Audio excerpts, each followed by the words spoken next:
Kumusta po? Mga suki natin, mga tito at tita, mga lolo at lola. Well, dito po sa ating programa, sa ating paboritong podcast sa Real Talk with Tito H. Ako po si Tito Homer na ngayong araw ay pag-usapan natin paano maging masaya, ligtas, hassle-free ang pagbiyahe abroad ng ating mga tito at tita o lalo yung mga seniors o super seniors na tinatawag. No? So, ready na ba tayo? Let's go! So, una sa lahat, siguraduhin po natin na updated yung passport at visa. Yung iba kasi masyadong gigil na gigil mag-travel, nakakalimutan po nila na kailangan pala ng visa. Or, yung kanilang passport, less than 6 months na lang pala, mag-expire na. So, wag po natin kalimutan yan. Syempre, tignan din natin kung meron mga restrictions yung pupuntahan natin, di ba? Lalo na kung medyo mainit ang labanan. Di ba? Basta may limitation or restrictions doon sa area ang pupuntahan natin, no? Importante rin may travel insurance. Alam niyo po, napakamura naman ng insurance sa halagang 1,000 pesos siguro, more or less. Pero ka ng 1 million, 2 million na worth ng insurance, kasama pa yung COVID na coverage. Mahalaga po yan kasi yung iba, akala nila hindi kailangan, lakas loob. Tapos pag sumakit ang tiyan, kailangan ma-ER o ma-emergency, nagugulantang, napakalaki pala ng kanilang babayaran. Pero pag may insurance po kayo, pasok. Siyempre, huwag po natin pabayaan ang ating health.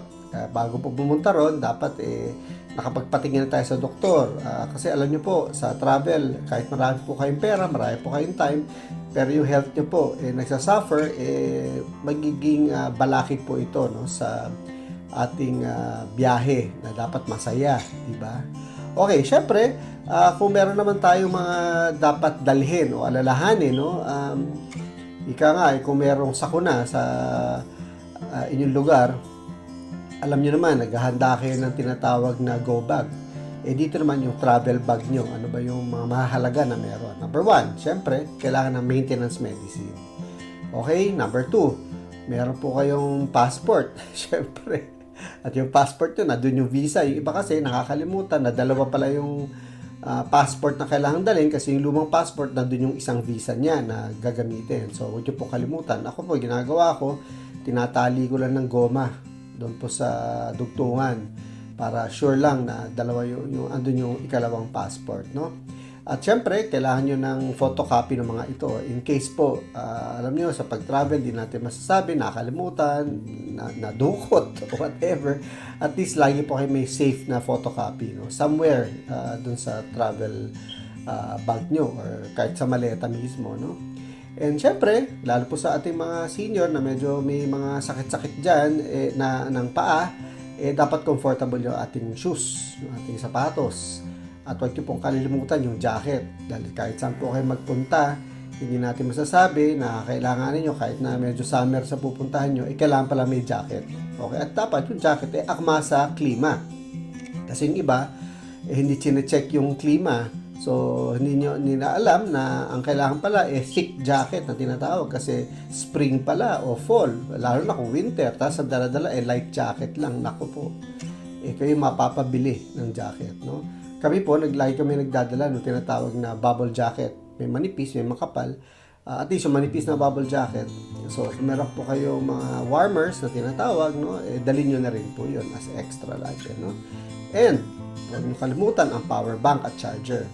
Kasi lalo kung may bus naman, no, na sasakyan, parang tour bus nyo, minsan may mga saksakan man doon, yun makailangan ng power bank. So, pero yung power bank, anywhere you go, mga 10,000 na mAh, pwede na po yun. Kasi yung ibang airline naman may restriction na ayaw nilang lampas sa 10,000. So, okay na po yun. Isang charge sa buong maghapon. At kung may charger naman yung tour bus nyo, kung may tour bus man, okay naman po yun. No? And, of course, yung inyong emergency contact list. Kasi alam nyo po, hindi natin masabi, kayo'y nawawala. Okay. Alam ko sino ko kontakin o kaya may nangyari sa inyo, kahit paano po, handa tayo. Isulat sa papel at siguro yung iba, nilalagay sa cellphone. Paano kung nawala rin pati cellphone nyo? At least man lang merong kopya, no, somewhere sa bag nyo. Tapos ako, ang tip ko sa inyo, magdala po kayo ng neck pillow, yung nilalagay po dito. Kasi nga po, sa biyahe, minsan mahaba, 5 oras, ganyan, or sa aeroplano, at least, mas stable. Kasi masakit po sa leeg talaga pag wala pong neck pillow. Yung iba, okay lang yung maliit na pillow sa airline, pero ako po, nagdadala pa rin ako ng neck pillow. Yung asawa ko, siya po ang aming tour guide. Kaya sabi niya, napakahalaga nito. Lagi po kaming meron yan. Okay. So siguro para sa mga kaligtasan naman lagi mag-ingat po tayo sa mga crowded places. Alam niyo po like sa Europe ang gagaling po ng mga ng mga kawatan, no? Ang bibilis po niyan. So maganda kung nasa tour group po kayo, at least kayo pwede nagbabantayan or medyo ilag doon yung mga magnanakaw, no? Pero mamandurukot. Pero still crowded places po, ingat.